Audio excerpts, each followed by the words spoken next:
My talk will be divided today into two parts. I will begin by discussing the reasons for the popularity of neo-medieval allusions in contemporary politics, and the conceptual tools which I consider useful to study this phenomenon.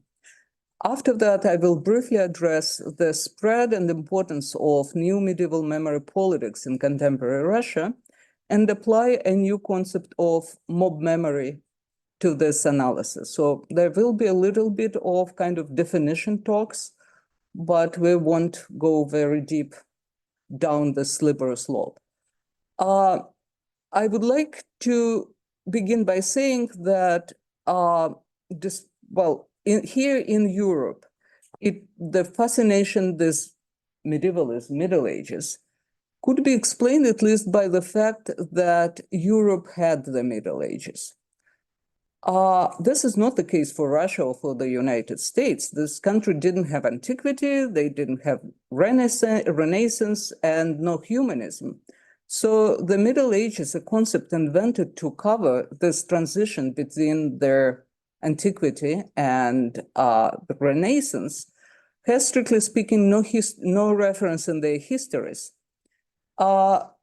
The more astonishing is the lure of all things medieval in those two countries. In the US, medieval references have acquired a political dimension under the presidency of Donald Trump, from Charlottesville's torch marches to the insurrection at the Capitol on January 6, 2020. Kraken, a giant sea creature of ancient Scandinavian folklore, has been co-opted to promote Trump fabrication of the stolen election. And Trump himself very often uses medieval allusions in his speeches.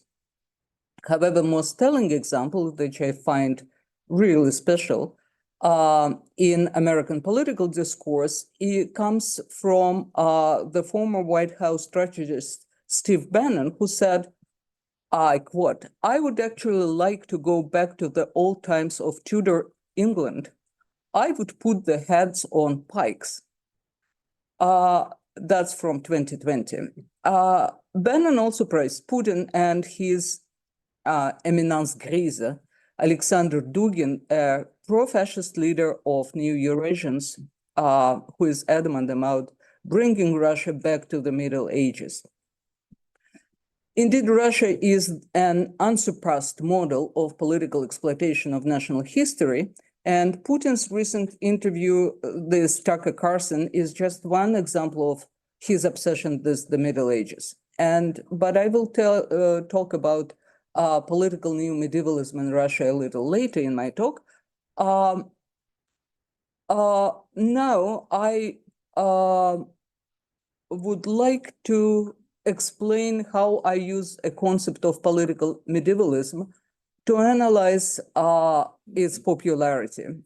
I look at political neo-medievalism from a particular perspective. I consider it a newly emerging type of memory politics.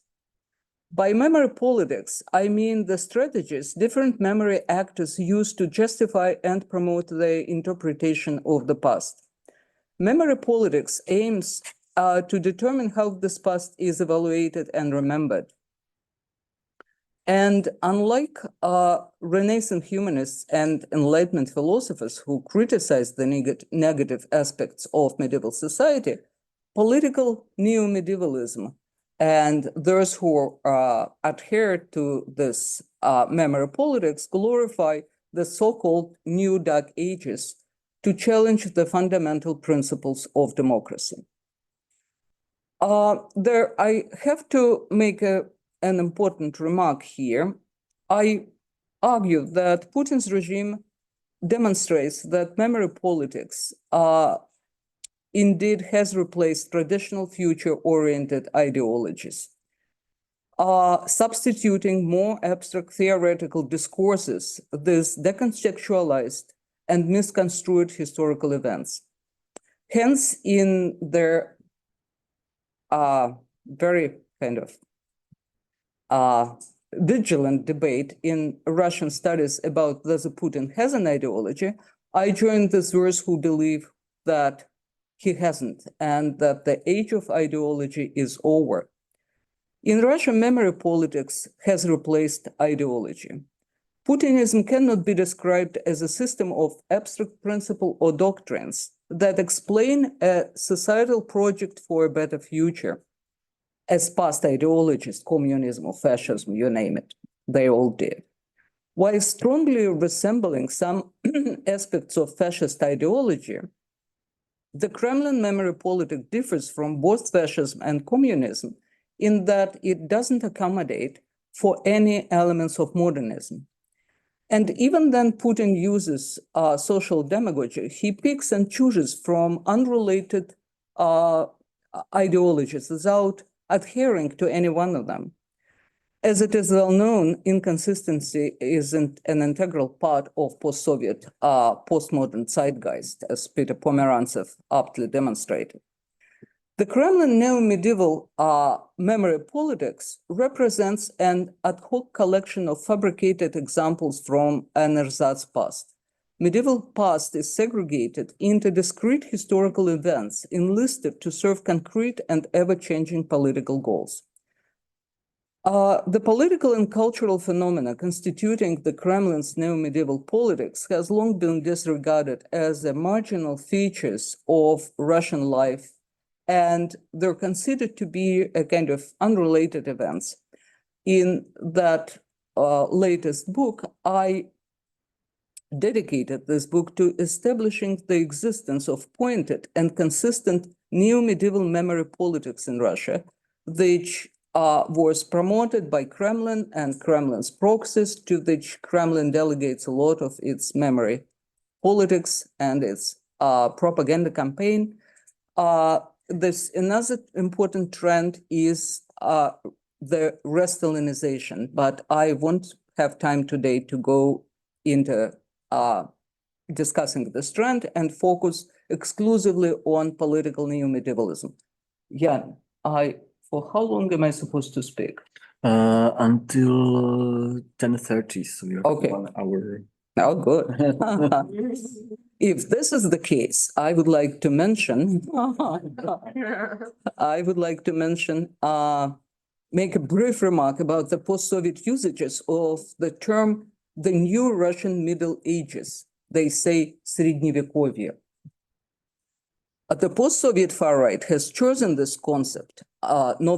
They speak about new Middle Ages, Novaya Srednevyekovye, and not say the new ancient Rus or new Muscovite Rus as their watchword. But in the Russian context, the concept of Srednye Veka, or the Middle Ages, refers to the westernized idea and westernization, basically, of Russian history. Timofey Granovsky, who was a disciple of Leopold von Ranke and a famous westernizer, was arguably the first who used this concept in Russian, who said Srednevyekovye in Russian. My guess is that the Russian far right refers to the Middle Ages to make their project of returning to the Russian Middle Ages look like an ambitious world kind of historical mission, rather than as a local antiquarian aspiration. But it also demonstrates that despite their hostility to everything Western, Russian nationalists cannot do without Western concepts. It just amuses me to think how much do they borrow from their so much hatred West. So let me now talk about another aspect which I consider very important, which sort of promotes neo-medievalism and promotes the fascination with medieval, everything medieval, all things medieval. Many researchers in our field consider this global lure of medieval allusions an aesthetic phenomenon. Indeed, usages of medieval allusions are nothing new enough to think about Horace Walpole's Strawberry Castle and the Birth of Gothic novel. Contemporary Gothic and new medieval fantasy are often claimed to be a continuation of this century-long tradition. The emphasis on an aesthetic interest in the medieval past is arguably linked to the attempts to define medievalism and distinguish it from the historiography of the Middle Ages. Beginning this, John Ruskin, especially thanks to Leslie Workman and his followers' work, several attempts have been made to define what medievalism is, what new medievalism is, and they the kind of the closest definition, although they're very sort of imprecise and difficult to make, medievalism is defined as a mixture of an antiquarian interest, this aestheticization and nostalgia for this period. I argue that we need to acknowledge a radical break between the pre-1960s sort of interest in the Middle Ages and contemporary appropriations of the Middle Ages to appreciate the novelty of nowadays conditions. In my approach to neo-medievalism, I follow Umberto Eco, who was the first to highlight the political dimension of this phenomenon, arguing that it spreads anti-democratic social practices. Eco emphasized specifically neo-fascist aspirations of neo-medievalism and linked it to the popularity of fantasy as a genre. Eco caught neo-medievalism in its origins in the late 1960s, but since Eco writings, the far-right appropriation of neo-medievalism has become so obvious that scholars routinely now speak about bad neo-medievalism or dangerous medievalism. And this is what Jan so brilliantly described in his presentation. Yet, even then, scholars observe their manifestations, political manifestations of medieval allusions in far-right politics. They do not relate them to strategies aiming at changing the representation of the medieval past for political gain. I also emphasize the importance of popular culture for political neo-medievalism, and I link its popularity to the fascination this violence in contemporary popular culture. As many of you have noticed, neo-medieval movies and fiction think about everybody's favorite Game of Thrones, as an example, are saturated with violence, and its protagonists are often horrific monsters.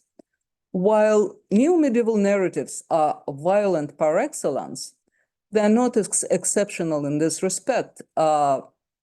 They belong to a powerful cultural trend that is manifested not only in popular culture entertainment, but also in several social practices, such as funeral rites, education, academic research, and so on, that reflect our changing approach to death. And I argue our changing approach to humans, to people.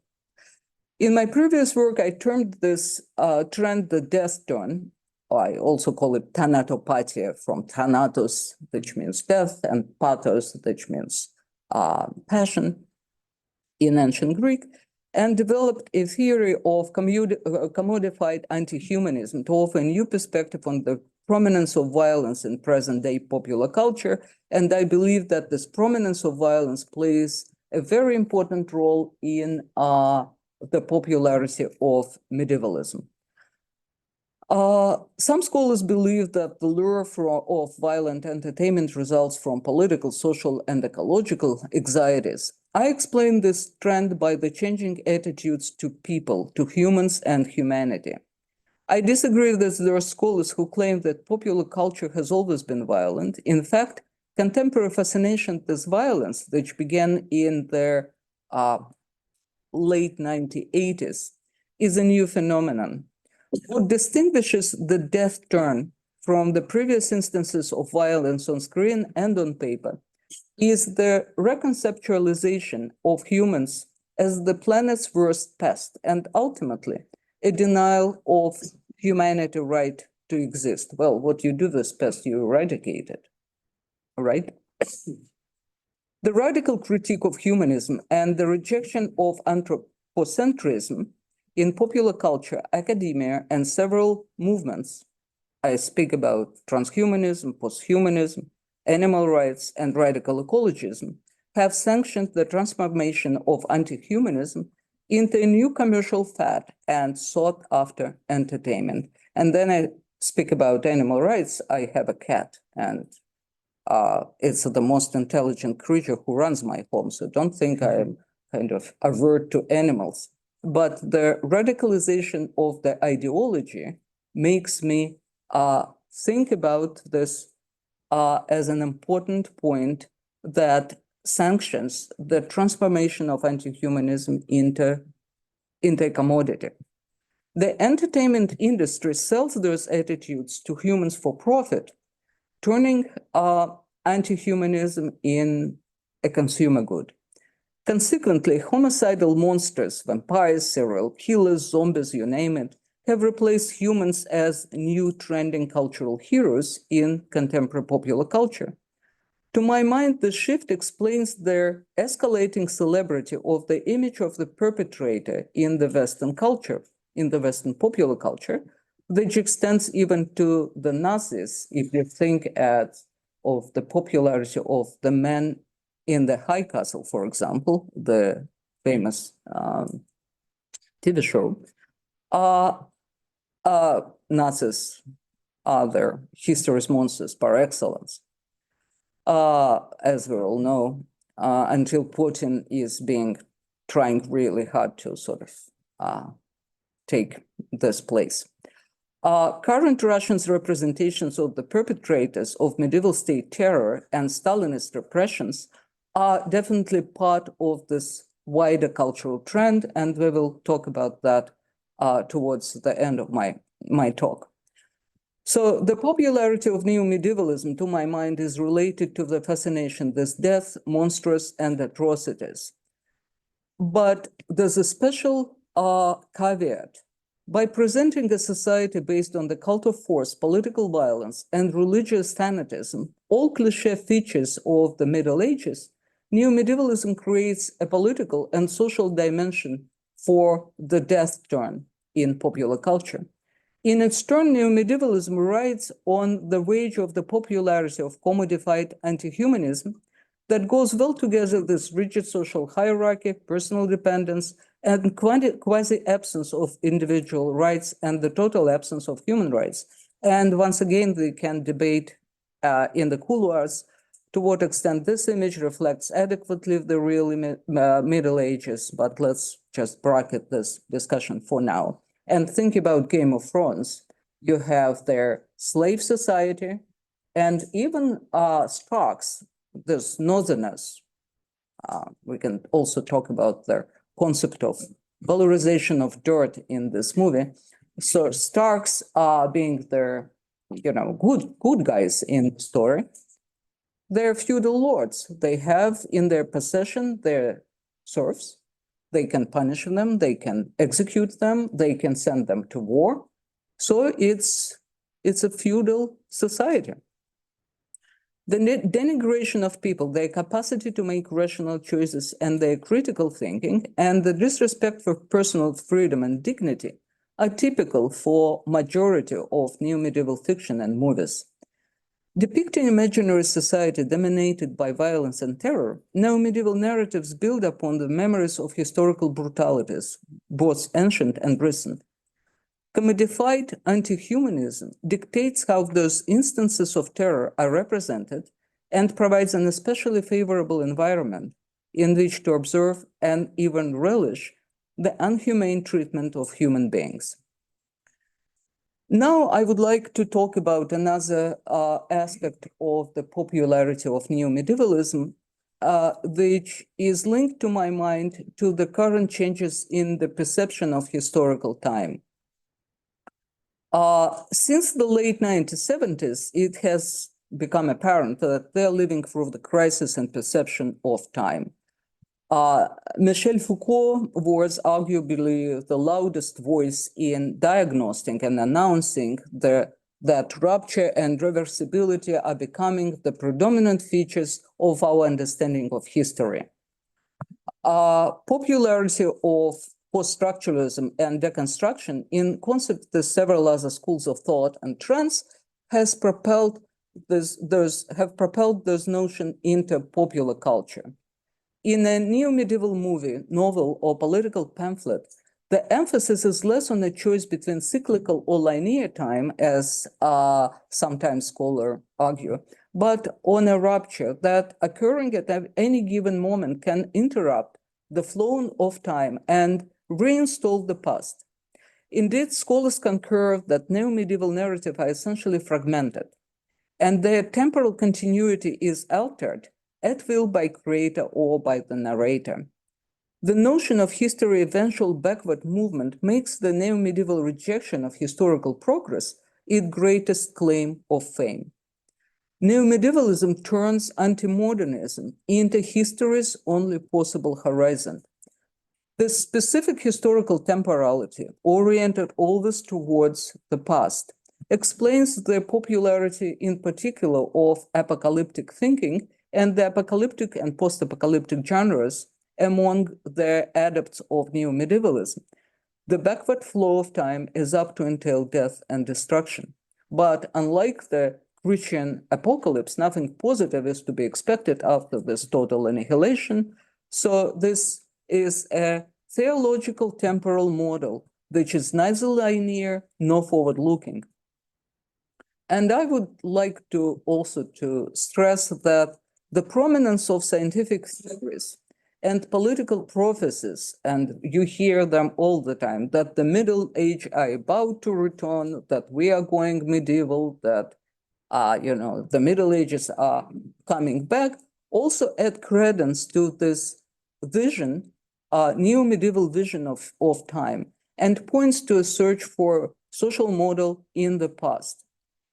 There's a critical or enthusiastic about the Middle Ages. Those theories reveal a disillusionment, there's objectivity, there's the irreversibility of historical time, and especially there's the theory of progress. The expectation of catastrophe in the future, which is, what the crisis of temporality is all about, this kind of lack of promising future, makes the willingness to return to the past seem natural. By bypassing the problematized forward-looking modernity, neo-medievalism allows its enthusiasts to turn time back. There's a promise of an idyllic, from the Freud point of view, and unproblematic society. Alongside a particular way of representing or rearranging historical time, the very concept of neo-medievalism communicates the sense of the crisis of the future. It highlights the rupture in and reversibility of time, which may have caused its rapid spread in popular culture and in academia. Indeed, neo-medieval studies are the fastest growing field in academia. It's not my observation. It's kind of what everybody says. On the other hand, neo-medievalism belongs to what I call neo-concepts that emphasize our current incapacity to come up with this new concept whose essence won't refer directly to the past phenomena. Think about neo-fascism, neo-Stalinism, neoliberalism, neo-colonialism, neo-conservatives. They're not new concepts. They are all putting us back into the past, turning us back to the past.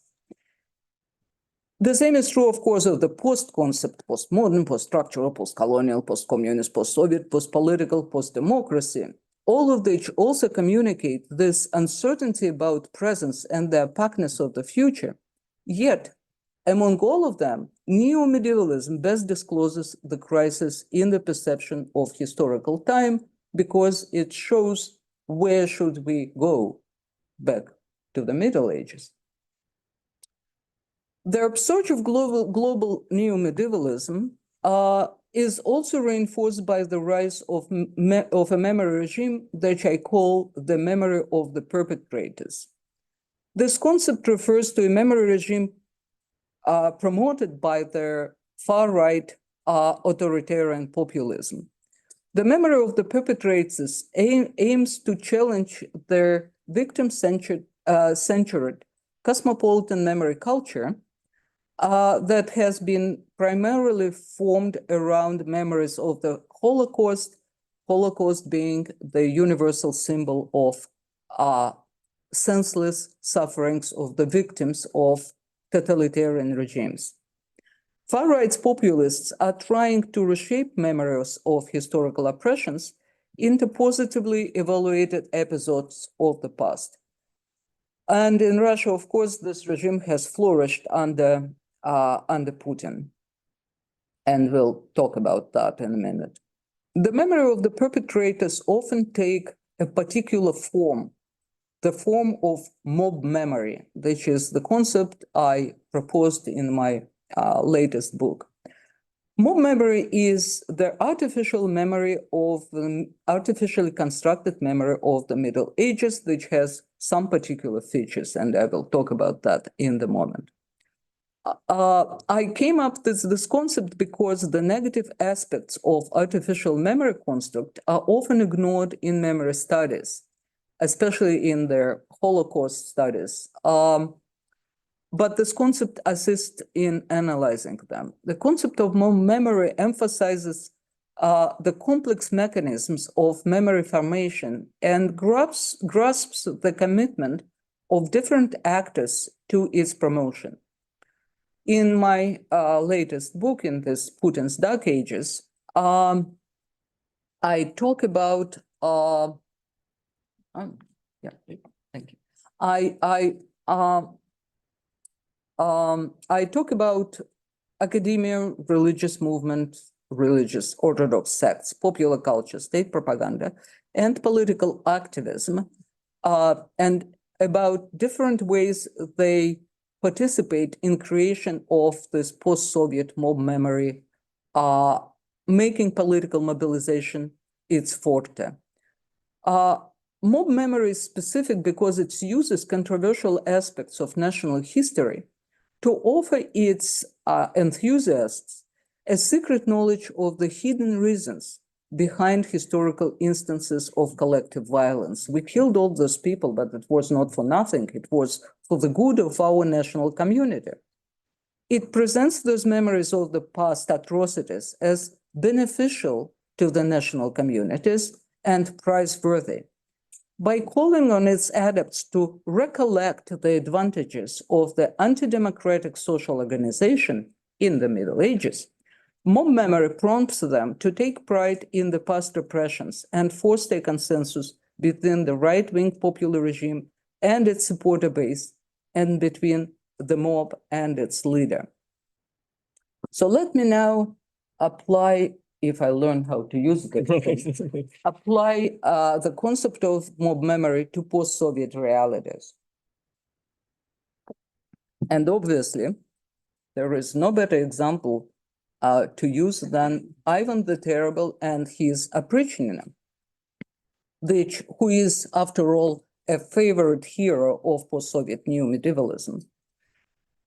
So you have probably heard about this terrible Tsar, Russian 16th century Tsar, who is best remembered for establishing for the first time in history, in Russian history, a regime of state terror called the opprichnina, which lasted by some estimates from 1565 to 1572, but some historians have good arguments to argue that this regime has never ended under his reign. Chronicles and foreign travelers have left accounts of the opprichnina appalling atrocities, which included the humiliation, torture, rape, and killing of thousands of innocent men, women, children. The Tsar's participation on his direct orders. The victims were not primarily as a Stalinist myth of oppression, and we'll talk about that later, claimed the boyars, the aristocracy, but also simple peasants, merchant, just random people.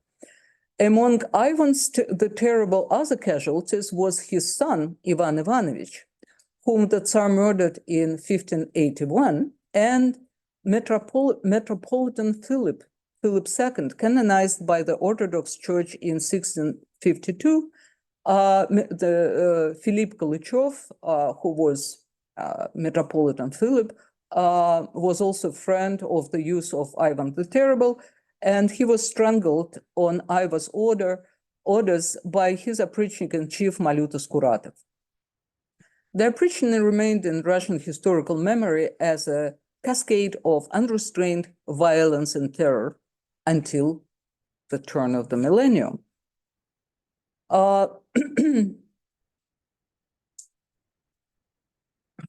So Ivan Snechov, Metropolitan Ioan of St. Petersburg and Ladoga, this is what is his official title, from 1990 to 1995,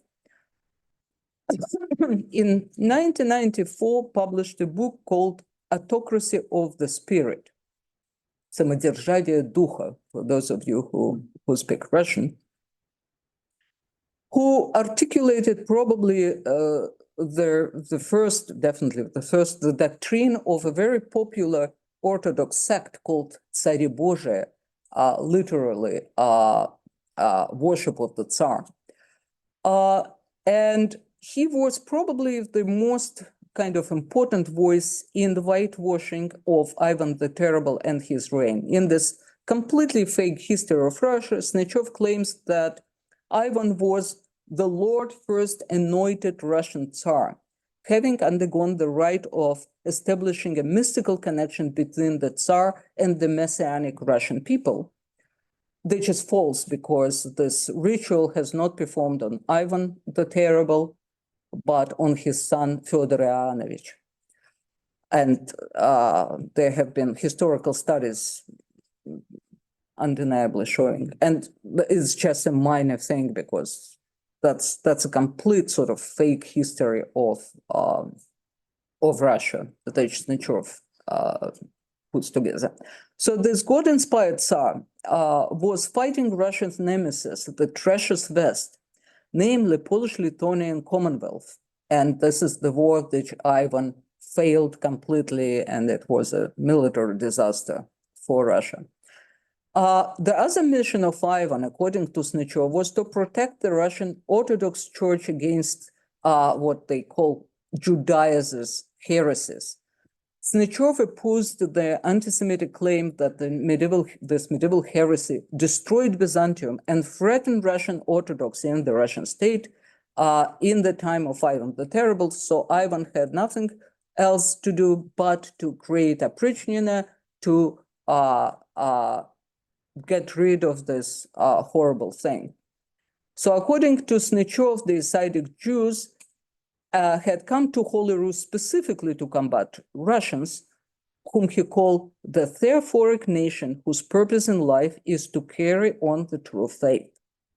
In fact, this Judaizer 17th century Orthodox heresy included some element of Judaism, but its followers were predominantly ethnic Russian population of Moscow and Novgorod. Snechov also reanimates the Stalinist myth about Ivan, that Tsar and his people were at one against boyars, fighting their oligarchs, boyars' oligarchs. The oppression terror was necessary and good because it persecuted the enemies of Russia and made it stronger, make Russia great again. Besides, he claimed that Ivan the Terrible was also a pious religious man who hated to punish his subject, but had to do so because he carried out his godly mission. I wouldn't go in such a length describing you Snechov's writing, but his ideas proved extremely influential with the Russian far right. Starting from the early 2000s, and especially before Putin's second term, his second term begins in 2004, ends 2008, right-wing activists started bombarding the presidential administration with pamphlets calling for the return to the Russian, to medieval Средневековая Русь, to medieval Rus, and advocating for the usefulness of the опричнина. Опричnina terror, they argue in their pamphlets, which the presidential administration reads and reacts to them. So the опричnina terror should be reinstated as the best model of Russian governance, because this is such a wonderful Russian tradition. And this is obviously only the new опричнина can advance Russia in its mission of reconstructing the empire. And you must understand that when Putin cronies arrived at Kremlin, they were only about corruption. They had no ideology, nor do they have now, as I pointed out earlier.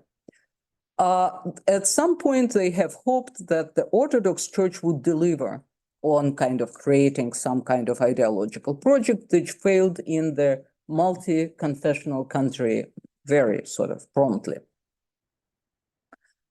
The collapse of communism on one hand, and their crisis, very deep crisis of pro-Western ideology, left them really without much to choose from.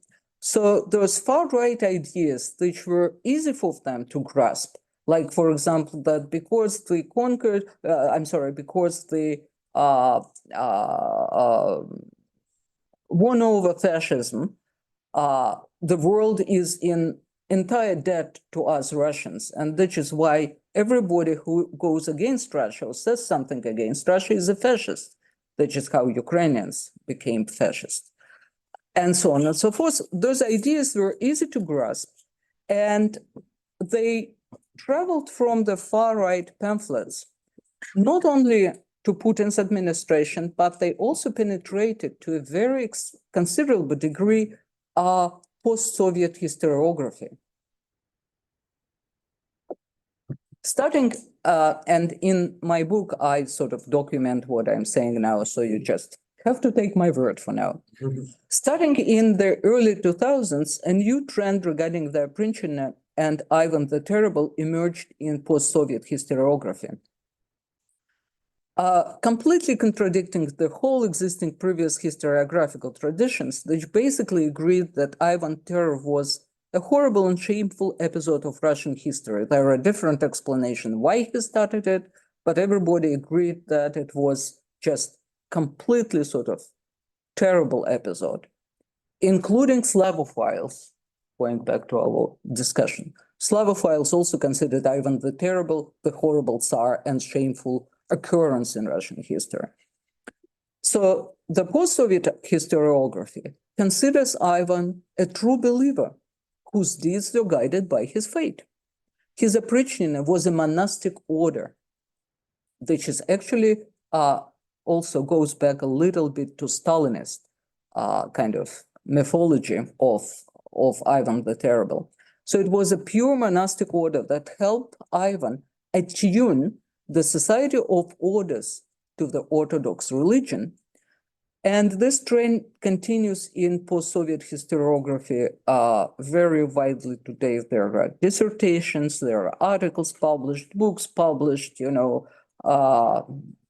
Volodykhin, who is professor at the Moscow State University, is one of the, at the history department, is one of the proponents of this trend. So let's now talk about, so we covered political pamphlets and their Orthodox sects and political activists among the promoters and actors who are constructing mob memory.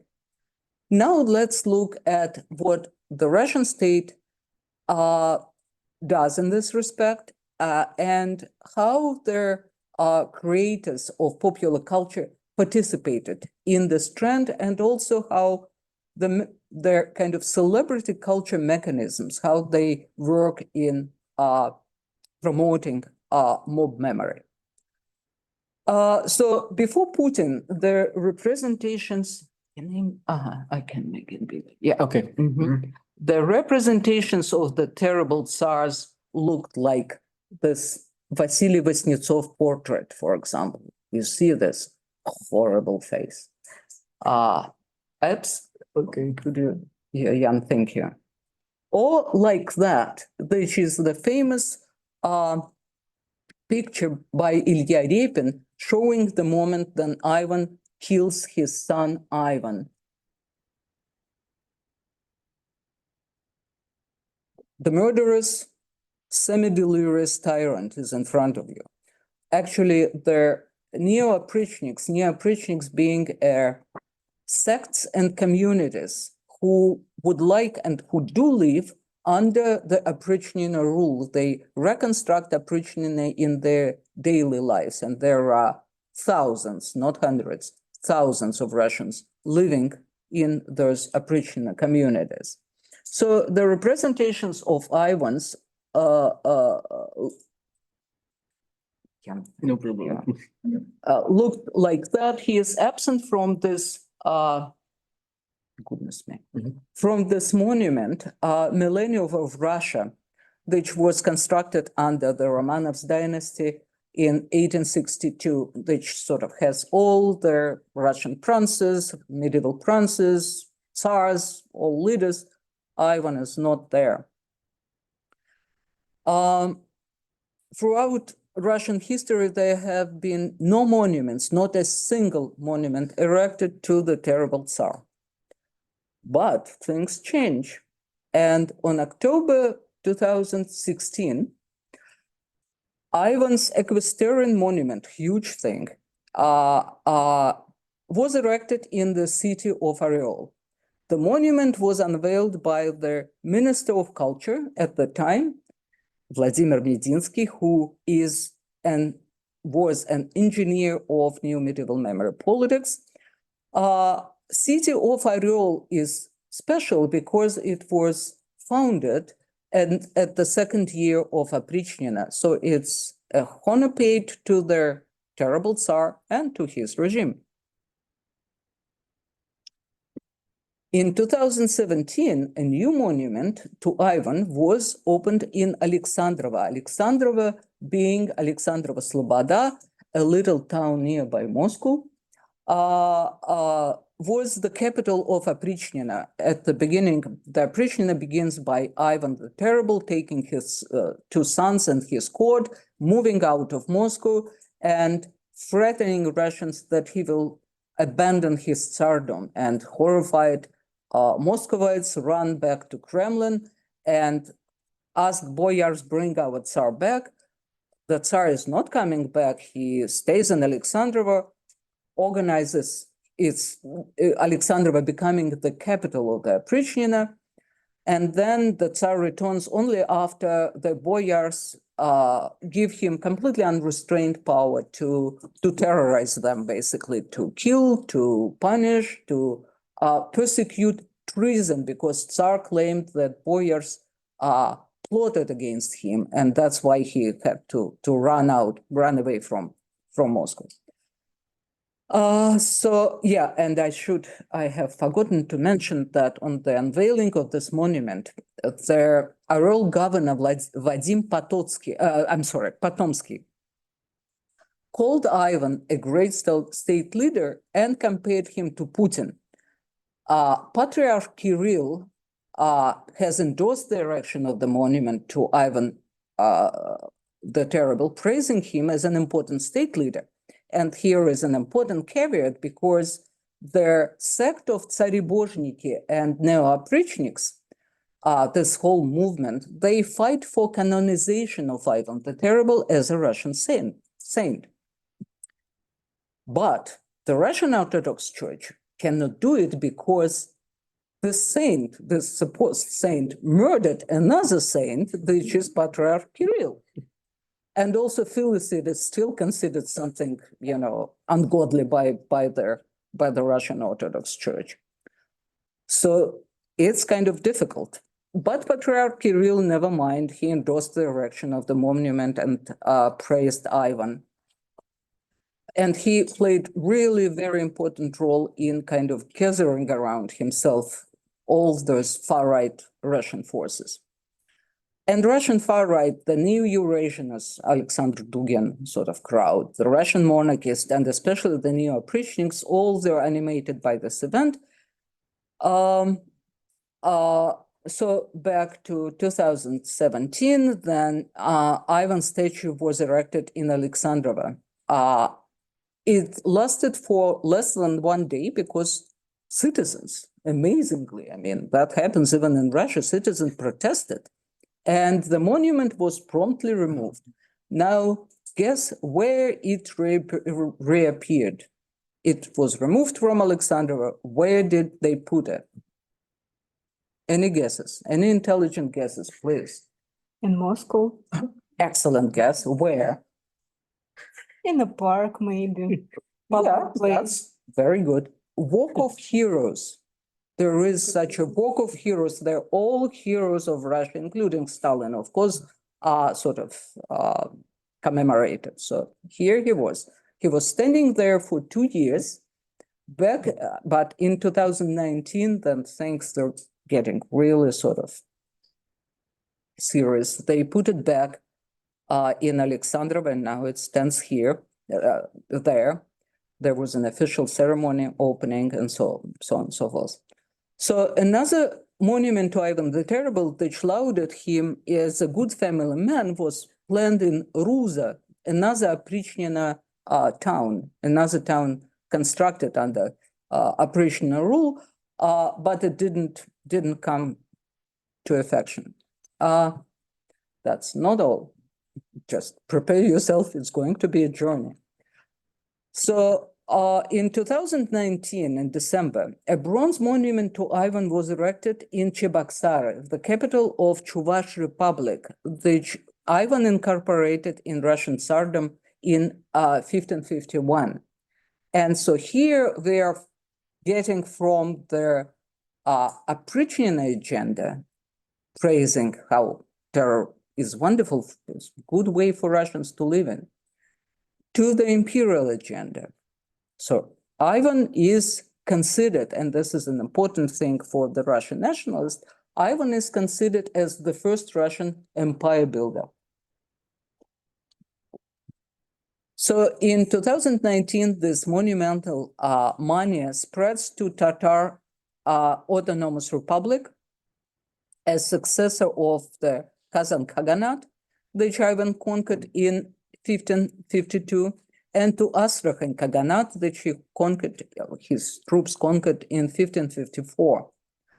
Tatarstan rejected the proposals of those two monuments and also rejected the proposal to rename the M12 highway in honor of Ivan the Terrible. There was another proposal. I'm talking you politics guys, don't laugh.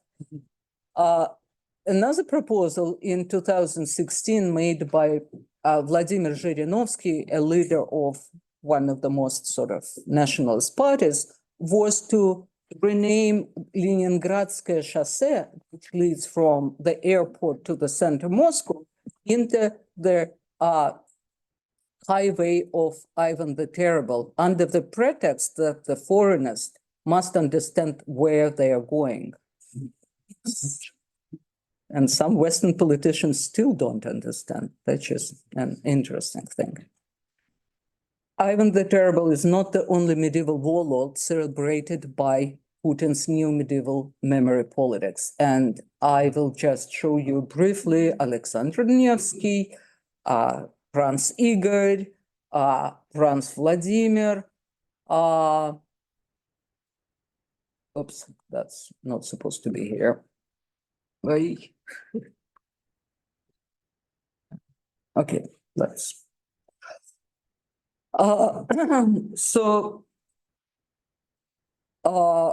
Neo-medieval memory politics is a huge enterprise. And in my book, I am demonstrating that it sort of started in early 2000 and continues until nowadays. So post-Soviet popular culture plays an extraordinary role in promoting this mob memory. And Russian state and Russian filmmakers joined forces in celebrating Ivan the Terrible and his regime. But he is not the only protagonist. He is not the only hero of them. The most influential novel celebrating the Oprichnina was written by Mikhail Yuriev. It's a little too early. I'm showing you this. Okay, enjoy this diagram for now. So Mikhail Yuriev, who was at some point vice chair of one of the Duma chambers and very important kind of influencer, this Putin's political circles, published a book called Third Empire, Becoming Russia. The Russian journalist after Crimea called it Kremlin's favorite book because it published in 2006, it described this astonishing precision Putin's geopolitical moves. The war with Georgia, the annexation of Crimea, the war against Ukraine, the war against Poland, and the conquest of the whole idea is that Russian emperor called Vladimir, by chance, reestablishes Oprichnina and reconquers first the Russian Empire and then, of course, Europe and the United States. And after that, the whole book is dedicated to the description of the social structure of this formidable future Russia. It's a utopia. You may be familiar with Vladimir Sorokin's novel Day of the Oprichnik, День опричника, which was written in a response to Yuriev's novel. Sorokin's novel animated extraordinary public debates and political actions, including the union of the Orthodox banner bearers, which is this Neo-Oprichnina sects. They burned his effigy and burned his books in public actions in Moscow. So there's huge discussion going around there. Sorokin's novel. Sorokin novel was studied left and right. I mean, there is volumes written now about this novel. Yuriev's novel passed completely unnoticed by the Western scholars. I was the first one to introduce it into their, circulation in historiography. So there is this ongoing debate about Sorokin book. Maxim Kononenko, known for his flattering vignettes to Putin, Vladimir Vladimirovich TM, kind of Russian little anecdotes, very flattering to Putin, very kind of nicely sort of describing the dictator. He wrote the novel День отличника, the day of a student, playing on the consonants between День опричника and День отличника, in response to Sorokin novel, which is a dystopian novel describing the horrors of democracy, basically. So this is all going on. Those debates are very central to the Russian public life. And in 2009, their genius, Pavel Lungin, creates this movie called Tsar. This film is divided in two parts. It describes, actually, it's set at the worst days of Oprichnina, and there are two central protagonists who are played by stars of Soviet and post-Soviet cinema. Pyotr Mamonov portrays the Tsar, and Oleg Yankovsky, their Metropolite Philip. And it describes Oprichnina for what it was. It's a horrific movie. It's extremely wonderfully filmed. It's a fantastic production. So the central episode is the murder of Philip, of Metropolite Philip. This movie created their complete sort of, how would I call it? It was an unbelievable event in Russian public life at the time. And Lungin explained his idea for the movie that depicts the horrors of Oprichnina by saying that Ivan the Terrible inhibited the natural process of Russia's development. He shattered, he said, something and thwarted the Russian Renaissance. Lungin calls Ivan a symbol of Russian tradition of state-inflicted violence and pointed in one of his interviews to a strange attraction that mass murders such as Ivan may have for audiences.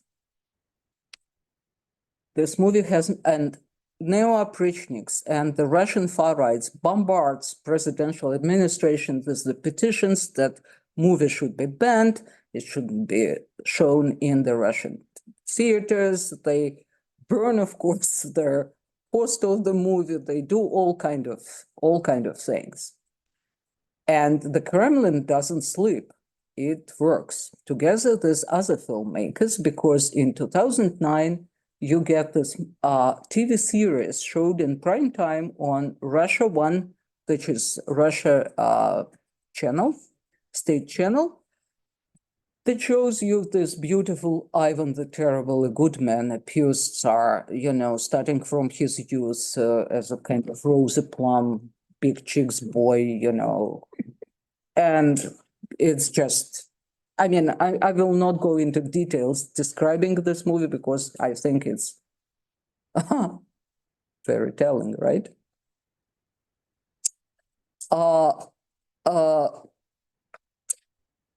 Next one. Sorry to interrupt, but if you can. Yeah, I have 5 moments. Yeah. So now you have, in 2010, you have another Alexander Daruga TV series, which represents a kind of more contemporary sort of turn on Ivan. So from 2009 to 2023, 14 films and TV series were presented on Russian TV. I counted that from 2011 to 2023, and there are some movie in production in 2024, Russians watched at around 1.8 movie per month. So every month, every 2 weeks, Russian audience would receive a new medieval movie, not about Ivan the Terrible. It could be about, you know, any other medieval prince, or made some kind of fantasy movie in a medieval setting. The attempts to oppose mob memory, this completely artificial representation of the Oprichnina as a glorious moment of Russian history, brought the Oprichnina to the front and center of public attention from early 2000 to 2010. And the more public attention the controversy acquired, the more it resonated with the post-Soviet audience, and the more acclimatized public opinion became to the Oprichnina. The government's memory politics, new medieval memory politics, that baked the promotion of a positive image of the Oprichnina, turned the machinery of celebrity culture to its advantage, offering state-sponsored films and TV series that sugarcoat Ivan and the Oprichnina as free entertainment on state channel. It benefited from the broad reach already achieved by the public debates. That's the best image of it. Mob memory of Ivan the Terrible and his terror, artificially created by various memory actors, explains why state terror is the best form of governance for Russia. It reverts the myth of Russia as a messianic nature in its most xenophobic and anti-Semite formula, and calls for the reconstruction of the Russian glory and rebuilding of its empire. So it communicates this kind of secret, not so secret even, knowledge about why state violence is absolutely needed.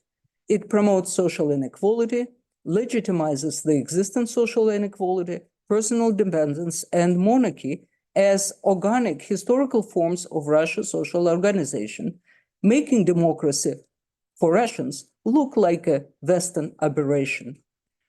I would say, and here I am going to conclude, despite Russia's specificity, the post-Soviet case discloses the mechanisms by which manipulation of history glorifies violence as an essential element of of national heritage.